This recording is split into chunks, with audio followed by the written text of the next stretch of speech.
बिस्मिल्लाहिर्रहमानिर्रहीम। अस्सलामुअलैकुम। कैसे हैं आप सब लोग? अल्हम्दुलिल्लाह हम ठीक है। तो आज की जो वीडियो है उसके अंदर जो है हम बात करेंगे productive things to do at home. देखिए, टाइम तो अच्छा हो बुरा हो गुज़र जाता है। टाइम की तो क्वालिटी ही ये है कि उसे गुज़र ही जाना होता है। हर एक इंसान की लाइफ में अच्छा टाइम भी आता है, बुरा भी आता है। तो there are good days, there are bad days. लेकिन ये होता है कि आपने अपनी लाइफ को में से अपने घर पे रहकर चीज़ों को कैसे प्रोडक्टिव बनाना है जिनसे आपको भी फ़ायदा हो और आपकी फैमिली को भी फ़ायदा हो। हम इस तरह के टिप्स के बारे में बात करेंगे आज। अच्छा, मैं अपनी वीडियोस बहुत ही सर्च करके बनाती हूँ। जो मैं बुक्स पढ़ती हूँ, जर्नल्स पढ़ती हूँ, ब्लॉग्स पढ़ती हूँ या कहीं से भी रिसर्च मिलती है तो मेरी कोशिश होती है कि मैं वो आप लोगों के साथ शेयर करूँ ताकि वो मेरे लिए भी सदका जारिया हो और आपके लिए भी सदका जारिया हो। तो जी, यहाँ पर बस मैं अभी ऑमलेट बनाने लगी थी। अच्छा, ये जो प्याज है ना, ये मेरे लिए बहुत स्पेशल है। ये हरे वाला प्याज है और ये मैंने ख़रीदा नहीं था। ये जो प्याज के ऊपर उगनी आता है वो वाला प्याज था। खैर, बस मैं ऑमलेट बनाती हूँ और हम अपने पॉइंट्स को डिस्कस करते हैं। सबसे पहला जो है ना इसमें वो है कि गेट अ सनलाइट।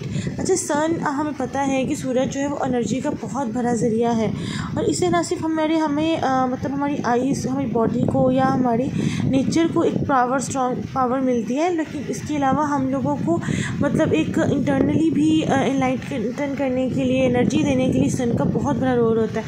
आप कभी देखिए कि जो आपकी एक सुनहरी सुबह होती है या एक क्लाउडी सी सुबह होती है, उसमें बहुत फ़र्क होता है। Sun wakes you up, sun wakes you energetic. तो कोशिश करें कि हर रोज़ थोड़ी सी, बेशक गर्मियाँ भी है ना, तो अपनी विंडोज़ को खोल दें, अपनी खिड़कियों को खोल दें, ऐसी जगहों को खोल दें जहाँ से धूप का आना जाना हो, क्योंकि इससे जब सनलाइट आप लेंगे ना तो आपको बहुत अच्छा फील होगा और जो है आपका जो दिन का आगाज़ भी बहुत अच्छा होगा और आप बहुत प्रोडक्टिवली अपने दिन का स्टार्ट करेंगे। नंबर 2 है कि स्केड्यूल योर डे। अपने दिन को स्केड्यूल करें, अपने दिन के इंपॉर्टेंट टास्क को प्रायोरिटाइज़ करें कि इस टाइम पर ये करना है, इस टाइम पर ये करना है और फिर चीज़ों को उसी हिसाब से लेकर चलें। नंबर 3 है कि स्टार्ट गार्डनिंग। अच्छा, गार्डनिंग जो है ना, क्योंकि हम घर पर रह के प्रोडक्टिव चीज़ों की बात कर रहे हैं तो मेरा ख्याल है कि आज के दौर में गार्डनिंग से बेहतर ना कुछ भी नहीं है। क्योंकि एक तो महंगाई बहुत ज़्यादा है, वेजिटेबल्स और प्याज, टमाटर, बहुत सी चीज़ों की प्राइस एकदम हाई हो जाती है और फिर एकदम से नीचे भी आती है, लेकिन जो नीचे आती है वो बहुत मामूली होती है, लेकिन जो बढ़ती है वो बहुत ज़्यादा हो जाती है। तो इसके साथ साथ मैं आज आपसे मैंगो की जो पॉप्सिकल्स हैं और मैंगो की जो आइसक्रीम होती है उसको भी घर पे बनाने की रेसिपी शेयर करूँगी। मैंने मैंगोज़ धोकर रख लिए थे, ये क्लिप मेरे पास पड़ा हुआ था, मैंने कहा मैं आपसे शेयर करती हूँ क्योंकि अच्छी चीज़ों को शेयर करना चाहिए। ये भी सदका जारिया होता है और जब आपको लर्न करते हैं आप तो बहुत अच्छा लगता है। तो ये मैंगोज़ लाए थे तो मैंने सोचा कि मैं इनको जो है वॉश कर लूँ। एक पैकेट मैंने धो लिया था और बाकी मैं वॉश कर रही हूँ। तो हम अब बात करते हैं अपने टिप नंबर 3 के ऊपर। हाँ, कि गार्डनिंग करें। अगर आपके पास गार्डन नहीं है, ज़रूरी नहीं है कि गार्डन हो, आप गमलों के अंदर, वॉल्स के अंदर भी उसको कर सकते हैं। आप इंडोर प्लांट्स ला सकते हैं, आउटडोर ला सकते हैं, अपनी बैल्कनी को डेकोरेट कर सकते हैं, रूफ टॉप पे कर सकते हैं। तो ये एक बहुत प्रोडक्टिव चीज़ होगी। टिप नंबर 4 है कि बुक रीडिंग करें। मैं हमेशा अपनी जब भी किसी अच्छे इंफॉर्मेटिव टॉपिक पे बात होती है तो मैं बुक्स रीडिंग की जो इंपॉर्टेंस है उसके बारे में बात ज़रूर करती हूँ। अल्हम्दुलिल्लाह I am a book lover. और बुक्स में सबसे बड़ी बात है कि सबसे अहम किताब मुसलमानों के लिए जो होती है वो कुरान पाक ही होता है। बेशक वो हमारे लिए बेहतरीन सोर्स ऑफ गाइडेंस है, तो कोशिश करें कि आप बुक्स रीडिंग करें, बुक से सीखें और उसको अमल करने की कोशिश करें। अपने इंटरेस्ट की कोई भी बुक जो आप पढ़ना चाहें उसको ज़रूर पढ़ें। टिप नंबर 5 पर हम आ जाते हैं कि क्लीन अप एवरी डे। हर रोज़ कुछ ना कुछ क्लीन करके रखें, क्योंकि क्लीनिंग, एक तो सफाई निस्फ ईमान है, दूसरा ये है कि जब आप इसको क्लीनिंग करते हैं ना तो आपको बहुत प्रोडक्टिव सा फील होता है, आपको बिल्कुल आपका माइंड रिलैक्स हो जाता है। अच्छा जी, तो मैंने तकरीबन ना आधा किलो में आम लिए थे और मैंने उनको पील ऑफ करके रख लिया था। उसका मैंने गुदा जो होता है उसका पल्प, उसको मैंने ब्लेंडर में डाल दिया है।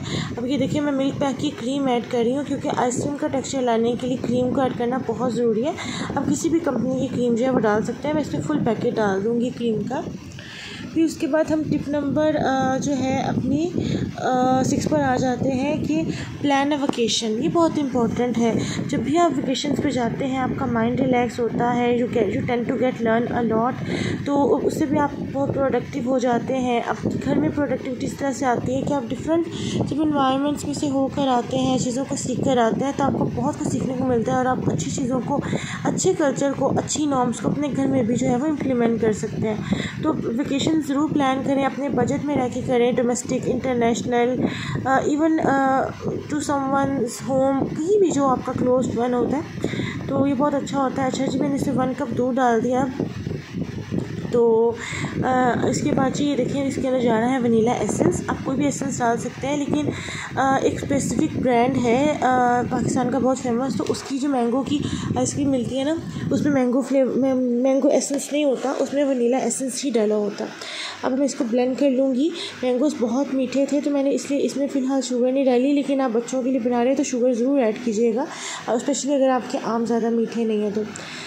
फिर उसके बाद टिप नंबर 7 पर आ जाते हैं हम कि बॉन्ड विद योर फैमिली। अपनी फैमिली बॉन्डिंग को स्ट्रॉन्ग करें। अपने घर में कुछ भी प्रोडक्टिव करने के लिए, अपनी फैमिली को मतलब एज अ होल प्रोडक्टिव बनाने के लिए उनके साथ बॉन्डिंग करना, शेयरिंग करना, ये बहुत ज़्यादा इम्पॉर्टेंट है।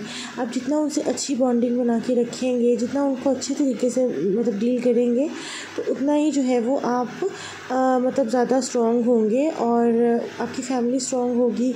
तो बॉन्डिंग बहुत इंपॉर्टेंट है।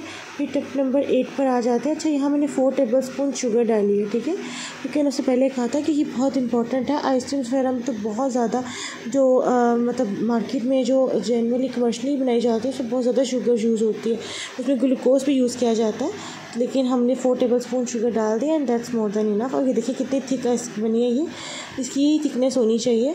और वैसे तो ये ज़ाहिर सी बात है जब फ्रोज़न होगी तो वैसे ही थिक हो जाएगी, लेकिन परफेक्ट इसका फ्लेवर आया है। मैं ये मेरे पास आइसक्रीम के मोल्ड्स थे, मैं इसमें डाल दूँगी, तो इस पर डाल दें। और ये मैंने बहुत कम इंग्रेडिएंट्स आपको बताया। जो कमर्शियल आइसक्रीम बनती है उसमें कुछ पाउडर्स और कुछ और भी चीज़ें डलती हैं, आपको मैं वो उसी के साथ भी बनाना का तरीका सिखा दूँगी, लेकिन क्योंकि हम पॉप्सिकल्स बना रहे हैं बच्चों के लिए, आइसक्रीम पॉप्सिकल, तो इसको आप एज इट इज़ ट्राई करके भी देखिएगा, इसका भी टेस्ट और टेक्सचर बहुत अच्छा आता है। अब हम आ जाते हैं हमारे टिप नंबर 8 की तरफ, जो कि है preserve family memories and values. ये बहुत इंपॉर्टेंट है। अपने घर पे चीज़ों को प्रोडक्टिव बनाने के लिए अपनी फैमिली वैल्यूज़ को प्रिजर्व करें। जो आपने अपने बड़ों से चीज़ें सीखी हैं, आपका फ़र्ज़ बनता है, इस्लामिकली भी ये चीज़ होती है कि आपने उनको नेक्स्ट जनरेशन में पास ऑन करना होता है, तो उसको करें। वैल्यूज़ को इंटैक्ट रखें, नई चीज़ों को उन पर हावी ना होने दें, ताकि ये मतलब ताकि जो एक लर्निंग का प्रोसेस है, जो सिलसिला है, वो चलता रहे। तो जी हम इस तरह सारे मोल्ड्स में आइसक्रीम डाल देंगे और इसको 7 से 8 आवर्स के लिए इसको फ्रीज़र में जो है वो सेट होने के लिए रख देंगे। तो इसके अलावा जब ये आप सब अमल करेंगे तो आप देखिएगा कि आपको बहुत अच्छा रिस्पांस मिलेगा। फॉर एग्ज़ाम्पल कि हमारे किसी के घर का कल्चर है कि मतलब रात को इतनी देर तक बाहर नहीं रहना, तो उसको प्रिजर्व रखें, उसको प्रोडक्टिव बनाएं, क्योंकि आप खुद अपने बच्चों के लिए रोल मॉडल है। अगर आप खुद ये इन चीज़ों पर अमल नहीं करेंगे तो ट्रस्ट में कोई भी आपसे नहीं करवा सकता, और कोई भी आप अपने बच्चों को फोर्सफुली नहीं कर सकते, क्योंकि हर चीज़ बच्चे प्रैक्टिकली सीखते हैं।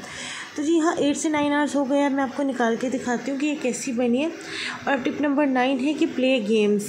अच्छा, गेम्स में सिर्फ वो गेम्स नहीं है, अब तो गेम्स की बात होती है तो क्या टैबलेट और लैपटॉप या मोबाइल पर जो गेम्स होती हैं वही ज़हन में आ रही होती हैं, लेकिन जहाँ उन गेम्स की बात नहीं हो रही है, यहाँ बात हो रही है आउटडोर गेम्स की, जिनमें फ़िज़िकल एक्टिविटी इन्वॉल्व होती है। कोशिश करें 10 से 15 मिनट अपने बच्चों के साथ वो गेम ज़रूर खेलें। उससे क्या होगा कि आप एक बहुत प्रोडक्टिवली अपने दिन को जो है वो गुजार सकेंगे और आप मेंटली भी फ्रेश होंगे। और नंबर 9 है कि सेंड ग्रीटिंग्स। ये सुनने में तो बहुत सिंपल सा टिप लगता है, लेकिन ये बहुत इंपॉर्टेंट है। किसी भी पुराने फ्रेंड को जिससे बहुत अरसे से बात नहीं हुई, रिलेटिव को, दोस्त को कॉल कर लें, एक प्यारी सी दुआ भेज दें, एक अच्छा सा मैसेज भेज दें, तो आपका दिन बहुत प्रोडक्टिव होगा। आइसक्रीम बहुत मज़े की बनी थी। मिलूंगी नेक्स्ट व्लॉग।